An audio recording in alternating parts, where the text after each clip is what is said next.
Hello, everyone. Welcome to video 4 of chapter 8, talking about capital gains and losses. Um, the thing about capital gains and losses is I feel at its core, the calculation is probably quite simple. You just have your proceeds minus your cost. There's your capital gain or loss. Um, there's some modifications if there's warranties or whatnot. Things have to be added to the cost or proceeds at the time of sale, but generally that's the straightforward calculation. In this video, we're going to talk about a complicating notion of what happens if you didn't collect all the money. And so that goes into what's called a capital gains reserve. So a capital gain reserves happen when you have a transaction, you've sold an item, but all of the proceeds of disposition have not yet been received. This is usually goes through financing. This is a type of situation you do see for big ticket items.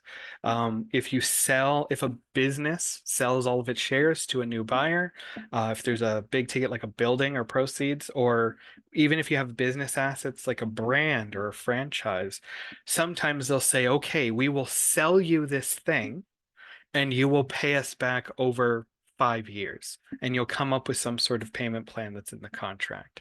So the transactions happened, but you need to wait to get all of the money.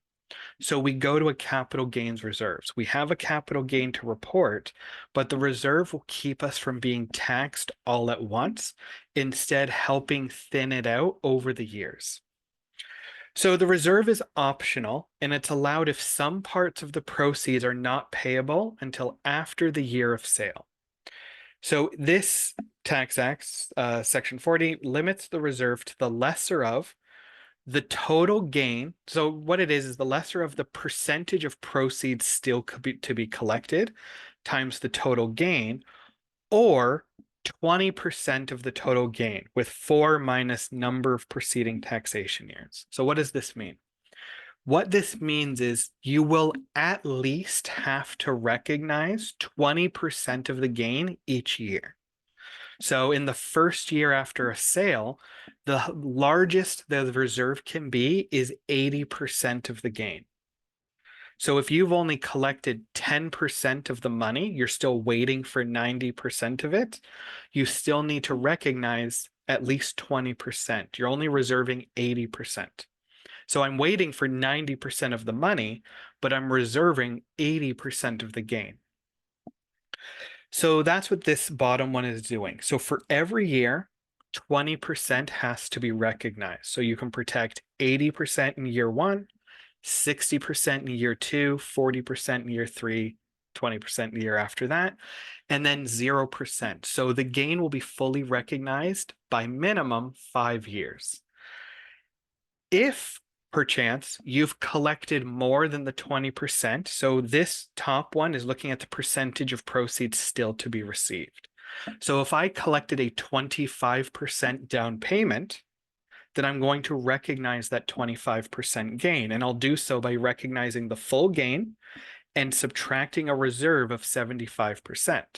Since 75 is less than that 80%, in that first year, 75 is what we'll go with. The reserve will be 75% of the gain. If this is difficult, me talking through it, hopefully it becomes more clear once we see calculations. So because of the reserve recognizing 20% every year, the maximum reserve period is 5 years. There are special cases for longer, but for your purposes for now, stick with 5 years. The reserve amount is dependent on percentage of proceeds due, however, minimum 20% included. So what that means is how much do you still need to collect? I still need to collect 65%. Okay, well, 65% is my one limit, and the other limit is that 20% reduction each year. So when we have interest owing, let's say, hey, you owe me 80%, any amounts unpaid, I'm going to charge interest on. That interest amount will be recognized as interest, as business or property income, but it's not going to affect the reserve calculation. So we don't need to worry about it. So a capital property with a cost base of 350,000 sold for 550,000. So we have a $200,000 gain. At the time of the sale, 150,000 was received in cash, the remainder due in 2025. So the maximum reserve, not the gain, the reserve is the lesser of 145,455 or 160. So how did we come to those amounts? We know we have a $200,000 gain. So that's our total gain. So the amount that we can protect is a percentage. Of the 550, we received 150 as a down payment. So there's still 400,000 to be collected. 400,000 of 550 is just under 80%. So the second reserve, that 20% times 4 minus 8, this is coming to 80%. So 80% of our gain of 200,000 is 160. So we know we're going to at least, so that is the highest our reserve can be. We're going to recognize at least 20%, but we're not waiting for 80% to be collected. 400,000 of 550 is less than 80%. So our reserve's going to be less than 80. It looks like it's just below 75%. So 145, that's going to be what our reserve is. So our capital gain in 2024 is going to be $200,000. And then we can subtract our reserve of 145. So in that first year, we're going to recognize a capital gain of 54,000. The taxable capital gain will be about 27,000. When we get to 2025, we're going to add back to our reserve. Our reserve adds back the capital gain in full, and then we need to take a new reserve based on our calculations. Now that we're past that first year, the most we can protect is 60%. That 80's dropped down to 60. So, but we have collected the rest of the money. In 2025, the time for the new reserve, so 60% is the most we can protect, but the amount of proceeds waiting to be collected is zero. We've collected it all. So we have no reserve. The new reserve will be nil since all amounts have been received. So our net capital gain inclusion will be 145,000. The taxable capital gain closer to 72,500. Hopefully that helped. So let's go to capital gains reserves. In December of 2024, Mr. Jerry Goodson sells capital property. The cost was $293 and proceeds was $382. These are thousands of dollars. So 293,000 was our cost, 382,000 is what someone is going to give us for it. Selling costs totaled 17,200. Now in the year of sale, we received a down payment of 82,000 and a note payable of 300,000. The note is to be paid at $60,000 per year over 5 years. So they want to know, what is the taxable capital gain for 2024 and 2025? This sale occurred in 2024. So let's take a look, capital gains reserves. So we want to look at our original transaction because we need to know how much is the total gain, because we need to use that amount in our calculations to figure out our reserve. So our proceeds are 382,000. Our cost was 293 plus our selling cost of 17.2. So the total cost associated with having this asset and selling it was $310,200. So our total capital gain is 71,800. So over the next 5 years, this 71,800 is going to be recognized. Our cash received is 82,000 and we got a note payable of 300. So we are waiting to collect $300,000 and our total sale was 382. We are waiting to collect just over 78% of the funds. We collected just over 21%. So in 2024, we are going to recognize the total gain of 71,800. That's our total gain. But we get to subtract our reserve, and our reserve is going to be the lower number. What's 80% of our gain? 71,800 times 0.8, 57,440. So that's one of our limits. But we are not waiting for 80% of our funds. We're waiting for 78.53. So because that percentage we're waiting for is less than the 80%, that's going to be our reserve. So we're going to subtract 56,387. So that total capital gain in 2024 will be 15,412. Inclusion rate of 50%. Our taxable capital gain is about $7,700, 7706.28, maybe 7707 if you round off during the calculation. But the point being is our 80% reserve is more than our reasonable amount, our reasonable calculation. So we will always take the smaller number. In 2025, this is our reserve. So that's going to add as our total gain for the next year. Whatever we take as a reserve, that's our starting point next year. So we're going to add that into the gain, but we get to subtract our new reserve. So it says that we're going to collect $60,000 a year. So in 2025, the total amount we will have received is 82 plus 60. That's 142,000. We are still waiting on $240,000. So we are waiting for 240 divided by 382. We are still waiting to receive 62% or 62.8% of the proceeds. Now notice this number is above 60%. So when we take 60% of our total gain, so 71,800 times 0.6, that reserve is 4380. So in that second year, when our reserve drops 20%, 43,080 is our new reserve. But we also will check the reasonable amount. If it's lower, we will take it. If it's higher, we take the standard reserve. So because our gain, our calculation is above 60%, what did we say? About 63%.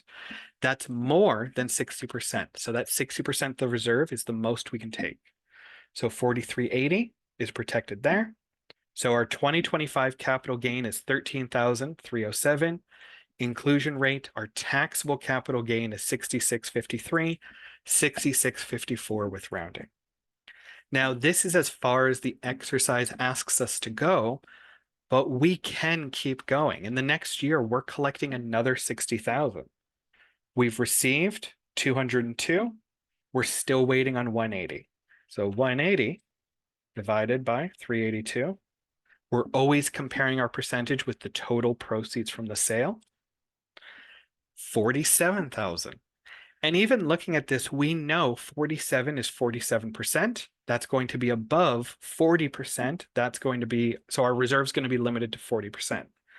So 80, 60, 40. So 47% of our gain is 33,832.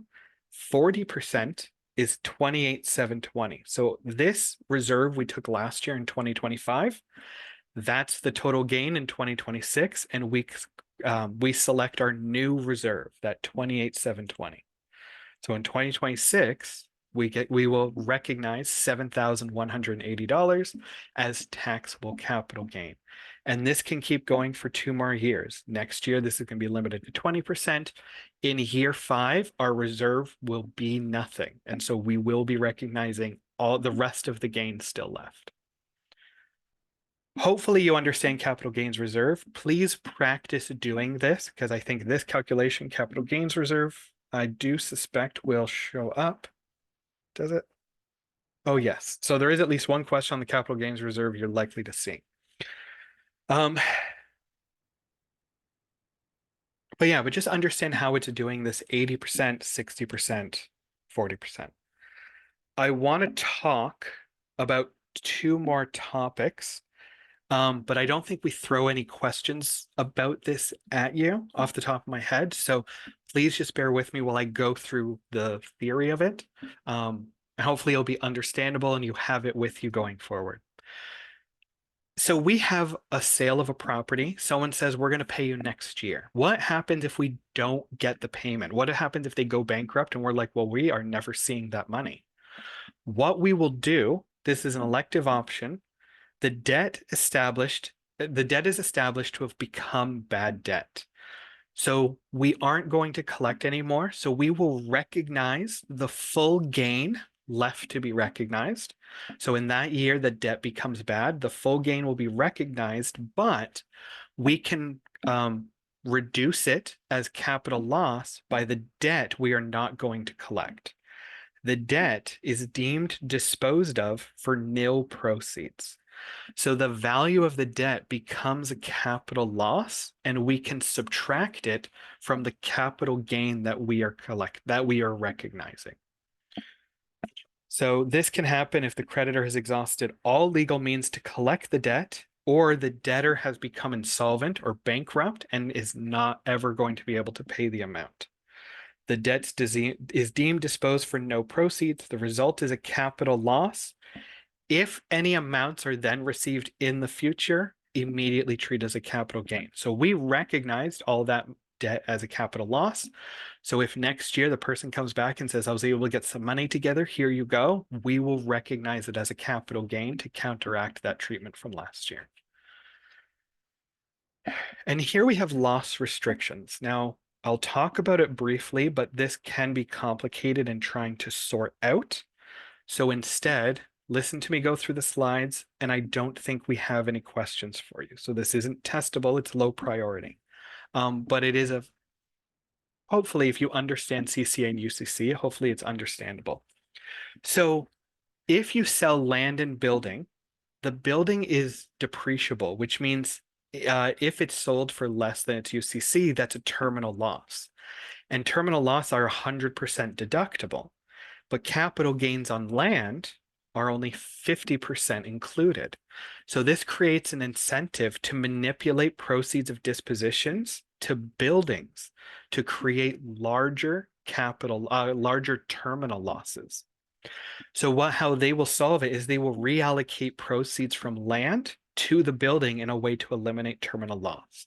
So said another way, because land and buildings are always bought and sold together, if you sell the building and your land is recognizing a capital gain, but your building is recognizing a terminal loss, they will move the capital gain to the building to remove the terminal loss. So the net effect will just be the capital gain. So they have examples here. Let's say we are selling a land and building for $410,000. The land cost us $200,000, building costs $175,000. If yeah, the UCC is 150, but we're saying 110 is the fair market value. So by applying 300,000 of that 410 to land, we have a capital gain of $50,000. So that's a taxable capital gain, sorry. A taxable capital gain of 50,000 and a terminal loss of 40,000. So the net income inclusion is $10,000, 50,000 for taxable capital gain minus 40,000 terminal loss. And they say, well, you have a large gain and a large terminal loss, so they will reallocate some of those proceeds to the building in an attempt to remove some of that terminal loss. So if they took $40,000 from the sale of the land, the capital gain is now 60,000, which means the taxable capital is 30 instead of 50. And it removes the terminal loss. So now our net income inclusion is $30,000 instead of 10.